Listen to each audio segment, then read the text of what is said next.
Hello and welcome. Today, Big Betsy the 740 project gets a full service. If you've watched the series so far, you'll know that she's had it clean after many years of sitting.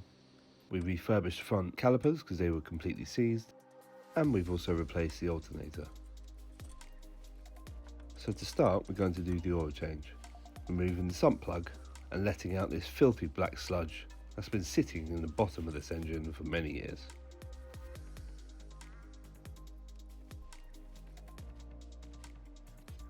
Whilst the oil is draining, we can change the oil filter.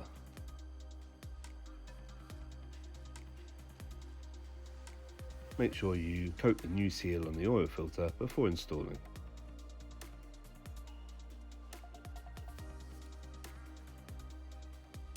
Next we can do the air filter, which is quite easy. You just simply undo these clips all around the airbox, take out the old filter element and put a new one in.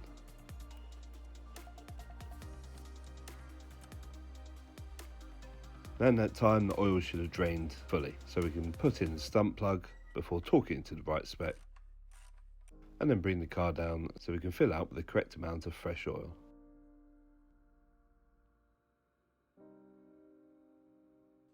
Then take the dipstick out just to check that the oil is at the correct level. Once the oil is filled, I replace the gasket as well. Job done. Now on to replacing the spark plugs. First pull off the ignition leads, then use a spark plug socket to pull them out.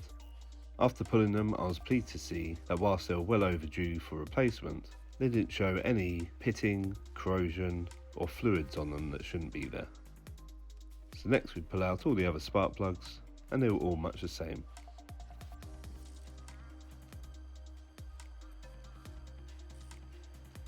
Pop the ignition leads back on, making sure they all sit properly, and then start the car to check that it's running properly. In my case, it looks like I'm going to have to do a bit more digging to find out what is causing this rough idle. Next, it isn't really a service item, but I'm going to replace the gas struts for the boot, because the boot doesn't stay open. Pry back the circlip and pull off the gas strut at the top and the bottom.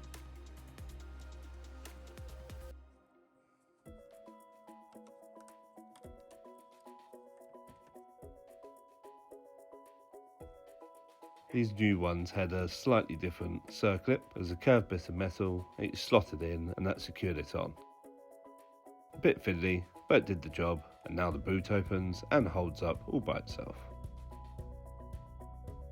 Next, going to move on to the fuel filter. To start, I want to depressurise the fuel system. So behind here are the fuses. We want the main fuel pump, pop out the fuse and start the car and run it until it dies. This will mean that there's no pressure in the fuel system. Get the car up in the air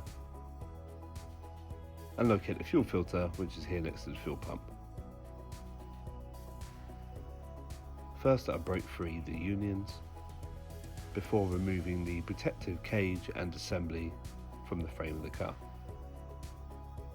Pour out the excess fuel and break free the fuel line from the other side of the filter. With both lines free, you can loosen off the securing clamp and empty out the rest of the fuel before removing completely from the car. There was an extra fitting on the fuel filter that you have to swap over to the new one. Luckily, the filter has an extra point where you can get a spanner on and hold the filter still whilst you remove the fitting. The new filter, it's important to use the new washers, and on one side it's a banjo hose, so you'll have a washer that sits either side of the hose end. Once you've tightened up all the hoses again, fitted the filter back into the securing clamp and bolted the whole assembly back underneath the car, it's time to put the fuse back in and start the car before checking for any leaks. So that's just a quick service completed. Unfortunately, replacing the spark plugs hasn't sorted out the rough idle, so I'm going to have to do a bit more investigation. But Big Betsy now has a full service and should be feeling pretty good about herself. Once again, thanks for watching. Please feel free to like, comment and subscribe, and feel free to check out these other channels featuring old Volvos. And if you'd like to support the channel, I now have a Patreon up and running. See you in the next video.